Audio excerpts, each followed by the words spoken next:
Fala galera, eu sou Fabiano Cabelo e hoje eu já queria começar o programa com uma pergunta para vocês. E se um dos maiores nomes da poesia e da literatura também fosse um caçador de seres sobrenaturais?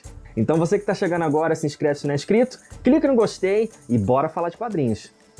Bom, gente, vamos lá. Eu hoje vou apresentar para vocês um trabalho que já estava há um tempo aqui na minha pilha de leitura, mas eu senti que era a hora certa de apresentar para vocês, tá? Seguinte, quero apresentar A Vida Oculta de Fernando Pessoa. Vocês que curtem esses elementos de literatura, de poesia, mas também tem um pezinho no oculto, no sobrenatural, vocês precisam ler isso aqui, tá?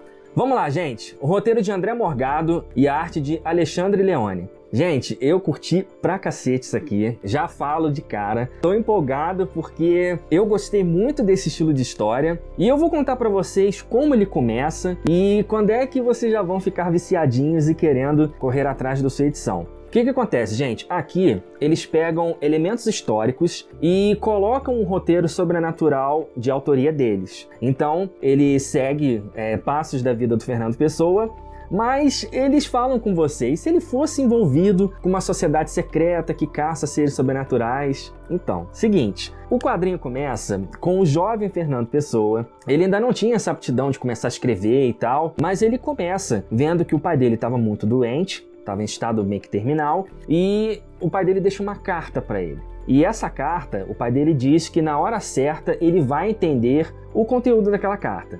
A referida carta fala que o pai dele fazia parte de uma sociedade secreta em Portugal que se encarregava de livrar o mundo de criaturas sobrenaturais. Aqui a gente vê que são tipo vampiros mesmo e tal. E o Fernando Pessoa, né, criança e tal, ele não se ligou muito nisso na época. Era muito para ele processar, né, o que estava acontecendo. E ele vive esse luto da morte do pai. E a mãe dele sempre incentivou ele a começar a se interessar pelas palavras. As palavras seriam o refúgio dele, inspiração e o ofício mais tarde, não é? Como todo mundo já conhece. Só que quando ele começou a ter mais esse discernimento, ele pegou a tal carta, começou a ler e teve mais um militar que começou a ajudá-lo, começou a treiná-lo, começou realmente a desenvolver as habilidades dele.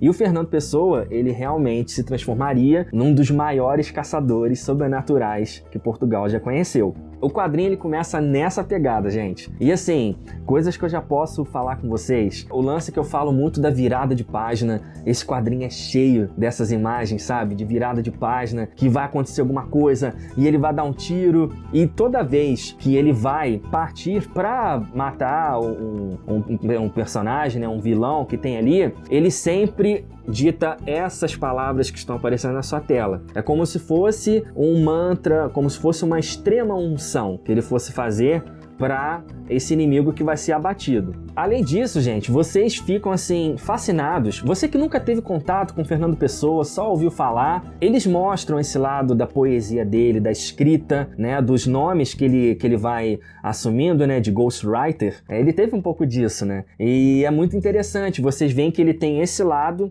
onde ele coloca as palavras ali, onde é o escape dele, muitas vezes o confessionário, e ele tem essa vida dupla, digamos assim, né? E essa sociedade é secreta e, gente, tem um tom muito aventuresco. Eu imaginaria sendo facilmente uma série da Netflix. Sabe, essa pegada Enola Holmes, essa pegada Sherlock Holmes. Tem um pouquinho disso, mas tem esse lance dos seres sobrenaturais, de você ter esse contato, de entrar na mente da pessoa que foi infectada, né? Porque você vê que muitas vezes o alvo que ele tá atrás eram membros da própria sociedade, eram membros queridos, por exemplo, que ele já sabe que ele tem que fazer aquilo dali e ele tem que trabalhar esse lance da aceitação, da conversa, da redenção, né, dele próprio, porque ele tá tirando vidas, ainda que não seja uma vida mais, mas ele tá fazendo, ele tá preso a esse ofício dele. Fora isso, gente, o que eu posso falar mais aqui? Essa dupla é um brasileiro e um português que estão fazendo aqui esse quadrinho lindíssimo. Os desenhos, né, o traço do Alexandre, eu achei ele muito incrível, porque é um traço que emula uma animação.